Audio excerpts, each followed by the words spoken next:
I'm sure you've heard the news. Ebola is making headlines again.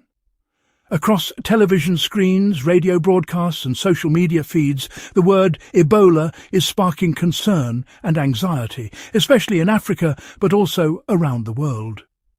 For many, the memories of past outbreaks, like the devastating West African epidemic of 2014, are still fresh. Now, in 2026, the world is once again on high alert as reports of a new Ebola outbreak emerge from Central Africa. The sense of urgency is palpable, and people everywhere are asking, how serious is this? What's different this time?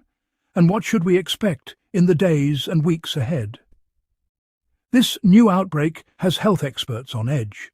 In hospitals and research centres, doctors and scientists are working around the clock, analysing data and coordinating responses.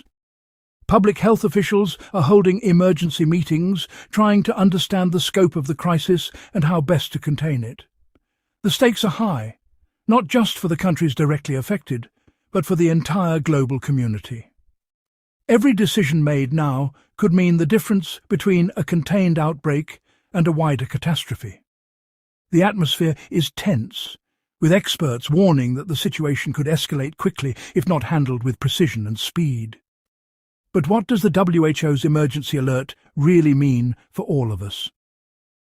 On May 17, 2026, the World Health Organization declared the Ebola outbreak in the Democratic Republic of Congo and Uganda a public health emergency of international concern, often abbreviated as PHEIC. This is not a term the WHO uses lightly. In fact, it's the highest level of global health alert that can be issued. When the WHO makes such a declaration, it signals to governments, health agencies and the public that the situation is extremely serious and requires immediate, coordinated international action. It means that the outbreak has the potential to cross borders, disrupt societies and threaten lives far beyond the initial epicenter. The declaration also unlocks resources, funding and expertise from around the world, mobilizing a rapid response to try to contain the virus before it spreads further. For many, this announcement brings back memories of previous global health emergencies, such as the COVID-19 pandemic and earlier Ebola outbreaks, reminding us of how interconnected our world truly is. Here's why that matters. The Bundibugyo strain behind this outbreak is rare. There are no approved vaccines or specific treatments for it. Unlike the more common Zaire strain, which has been the focus of most Ebola vaccine development, the Bundibugyo strain has received far less attention from researchers. This means that the tools we have to fight this outbreak are limited. Scientists are racing to study the virus, hoping to develop new treatments and vaccines. But for now, the best defences are traditional public health measures: isolating patients, tracing contacts and preventing further transmission. The rarity of this strain also makes it harder to predict how the outbreak will unfold, adding another layer of uncertainty to an already complex situation.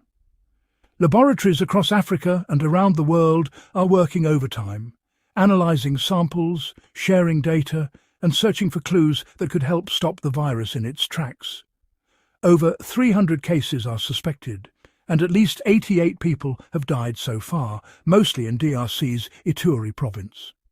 Hospitals in the region are overwhelmed, with doctors and nurses struggling to care for the growing number of patients. Many of the affected communities are in remote, rural areas where access to medical care is limited and resources are scarce. The virus spreads quickly in such environments, especially when people are unaware of the risks or unable to follow recommended precautions. Traditional burial practices, which involve close contact with the deceased, have also contributed to the spread of the disease. Families are grieving, communities are on edge, and the fear of further loss hangs heavy in the air. The human toll is devastating, and every new case is a stark reminder of the urgency of the response. What's worrying? The virus has crossed borders into Uganda, and experts believe many cases are still undetected. The porous borders between the DRC and Uganda make it difficult to track the movement of people and the virus. Many travellers cross these borders daily for work, trade or family visits, often without formal documentation. This makes it challenging for health authorities to identify and isolate potential cases before they can spread the disease further. In addition, the symptoms of Ebola can be mistaken for other illnesses, leading to delays in diagnosis and treatment. Experts warn that the true number of cases may be much higher than reported, and that the outbreak could spread to neighbouring countries if not contained quickly. The situation is fluid, and every day brings new challenges for those on the front lines. But global risk is low for now. This isn't another pandemic. While the outbreak is serious and requires urgent action, health officials emphasise that the risk to people outside the affected regions remains low at this time. Unlike respiratory viruses like COVID-19, Ebola is not easily transmitted from person to person. It spreads through direct contact with the bodily fluids of infected individuals, making it less likely to cause widespread outbreaks in countries with strong health systems and effective surveillance. Nevertheless, the situation is being closely monitored, and authorities are prepared to act quickly if the risk level changes. For now, life continues as normal in most parts of Africa and around the world, but the sense of vigilance remains high. Cho is calling for urgent international action, more surveillance, safe burials, and rapid response teams on the ground. Surveillance teams are being deployed to track the spread of the virus, identify new cases, and monitor contacts of infected individuals. Medical teams are working with local communities to promote safe burial practices, which are essential for preventing further transmission. Contact tracing is underway, with health workers going door to door to identify and isolate anyone who may have been exposed to the virus. These efforts require significant resources, coordination, and support from the international community. The goal is to stop the outbreak before it can gain a foothold in new areas, and to protect the most vulnerable populations from further harm. And support for frontline health workers. These brave men and women are risking their lives every day to care for the sick, comfort the dying, and protect their communities. They work long hours in challenging conditions, often with limited supplies and equipment. Many have already been exposed to the virus, and some have lost their lives in the line of duty. Their dedication and sacrifice are a testament to the resilience and strength of the human spirit. The international community is being urged to provide them with the resources, training, and support they need to continue their vital work. Without them, the fight against Ebola would be impossible. No border closures, just smarter, faster response. Unlike previous outbreaks, where border closures and travel bans were common, authorities are taking a more targeted approach this time. Travellers are being screened at border crossings, with health workers checking for symptoms and providing information about the virus. Public health signage is visible at key points, reminding people of the risks and encouraging them to seek medical attention if they feel unwell. The goal is to keep borders open for trade and essential travel, while minimising the risk of further spread. This approach reflects lessons learned from past outbreaks, where blanket restrictions often did more harm than good. This outbreak is a reminder. In our connected world, speed and teamwork save lives.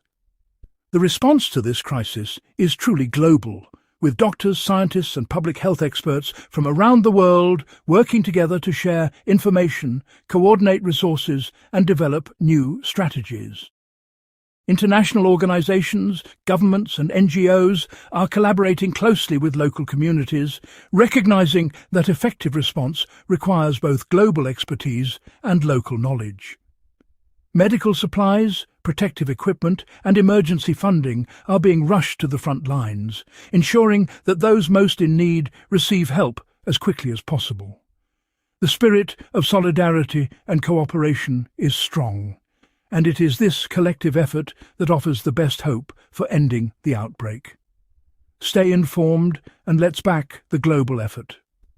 In times like these, accurate information is our best defense against fear and misinformation.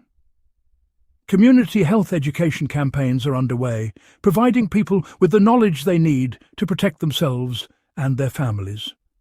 Flyers, radio broadcasts, and social media messages are spreading the word about symptoms, prevention, and what to do if someone falls ill.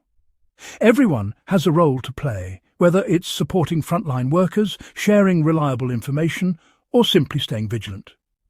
By working together, we can help stop the spread of Ebola and protect the health and safety of people everywhere.